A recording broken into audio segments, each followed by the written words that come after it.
Kadomatsu secara harfiah berarti pinus gerbang. Hiasan tradisional ini biasanya diletakkan berpasangan di depan pintu masuk rumah, kantor, atau toko di Jepang setelah Natal hingga tanggal 7 Januari atau 15 Januari di beberapa wilayah. Tradisi ini berakar dari kepercayaan Shinto kuno. Kadomatsu bukan sekedar dekorasi, melainkan sebuah yorishiro, tempat sementara atau penanda bagi Toshigami-sama atau Dewa Tahun Baru untuk turun ke dunia manusia. Tradisi ini dimulai sekitar abad ke-8 pada zaman Heian. Pada awalnya, orang-orang hanya menggunakan pohon pinus kecil yang dicabut dari akar-akarnya dikenal sebagai Nei-Pikimatsu. Pada evolusi bambu atau zaman Muromachi, unsur bambu baru mulai dominan pada abad ke-14. Penambahan bambu yang dipotong miring melambangkan keteguhan dan pertumbuhan yang cepat. Masyarakat Jepang percaya bahwa tanpa Kadomatsu, Dewa Tahun Baru mungkin akan bingung mencari rumah mana yang harus diberkati dengan keberuntungan dan panen yang melimpah. Setiap elemen dalam Kadomatsu memiliki makna mendalam. Bambu atau take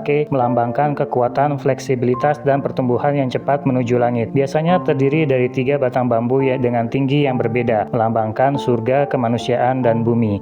Pinus atau matsu, karena pinus tetap hijau sepanjang musim dingin, ia melambangkan umur panjang, ketahanan, dan keabadian. Bunga plum atau ume melambangkan keteguhan hati dan vitalitas karena merupakan bunga pertama yang mekar di akhir musim dingin. Tali jerami atau shimenawa digunakan untuk mengikat komponen menjadi satu, berfungsi sebagai batas suci yang menjauhkan roh jahat. Bambu pada Kadomatsu sering dipotong miring sehingga ruas bambunya terlihat seperti wajah yang sedang tersenyum atau waraigado. Ini dipercaya membawa kebahagiaan bagi penghuni rumah. Kadomatsu harus diletakkan berpasangan, satu sisi pria omatsu dan satu sisi wanita mematsu. Perbedaannya biasanya terlihat dari jenis pinus yang digunakan. Dilarang memasang Kadomatsu pada tanggal 29 Desember karena angka 9 dalam bahasa Jepang terdengar seperti penderitaan, dan 31 Desember disebut Ichiya Kazari atau dekorasi satu malam yang dianggap tidak sopan karena terkesan terburu-buru menyambut dewa. Setelah masa tahun baru berakhir, Kadomatsu tidak boleh dibuang ke tempat sampah. Hiasan ini biasanya dibawa ke kuil untuk dibakar dalam upacara dondoyaki untuk melepaskan dewa kembali ke alamnya secara hormat.